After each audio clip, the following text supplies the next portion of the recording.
ছোটবেলায় শুনছিলাম একজন মৌলভী সাহেবের দাওয়াত দিছে, তার বাপ মারা গেছে, মিলাদ শরীফ পড়াবার জন্য।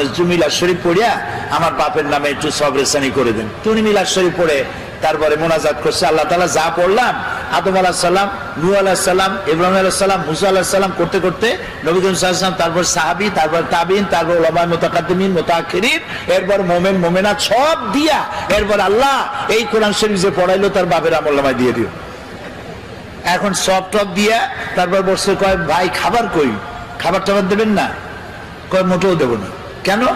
কয় যে কি খাবার দেবো, এক খতম মৌলুদ শরীফ পড়িয়া তুমি দিছো আদম আলাইহিস সালাম থেকে শুরু করে সবাই রে, তা আমার বাপে বাকি পাইছি কি? তো যে সব বাজানেরে তুমি দোয়া পাঠাইছো ওগুলোর বাড়ি যেয়ে খাও, আমি খাওয়াতে পারবো না। ভুল পথে আগাচ্ছি, ভুল পথে আগাচ্ছি।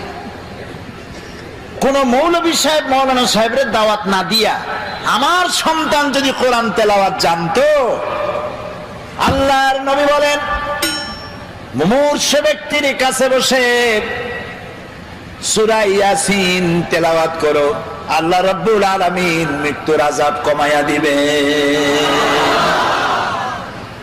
মরতে বসছে, তখন ছেলেবেলেরা হা হুতাশ করতে চিল্লাইতেছে, কোরআন শরীফ পড়তে জানে না, হায়রে কপাল। জানাজা পড়তে গেছে, জানাজায় নিয়ে গেছে বাপের লাশ, সাতক্ষীরায় বাড়ি বানাইছে, ঘর আছে, দোকান আছে, পাট আছে, জমিন আছে, গাড়ি আছে, সব আছে, সন্তানরা আলেম বানায় নাই। জানাজা পড়তে একজন মৌলানা সাহেবের আনা লাগছে, একজন মৌলানা সাহেব ইমাম সাহেব জানাজা পড়তে আসলেন, আর আপনার ছেলে প্যান্ট পরা শার্ট পরা,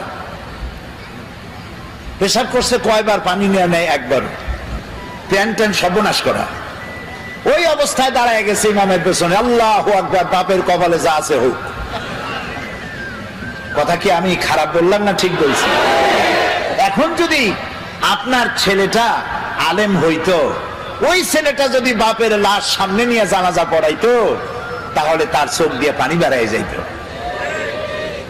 আপনি যদি আমারে বলেন, হুজুর আমার মা মারা গেছে, আপনি একটু আমার মায়ের জন্য কান্দে কান্দে দোয়া করেন, আমি দোয়া করতে পারবো, কিন্তু আমি কি কাঁদতে পারবো? বলেন কাঁদতে পারবো? আরে মা মরছে আপনার, আমি কাঁদবো কোন দুঃখে? এটা তো স্বাভাবিক কথা। সেই জন্য কোরআন ছেলেকে শিখান, সন্তানকে শিখান, মেয়েকে শিখান, নিজে শেখেন, বউরে শিখান, জীবন বাকি জীবনটা কোরআনের খেদমতে লাগায় দেন। বলেন আমিন। আল্লাহ যেন কবুল করেন, বলেন আমিন।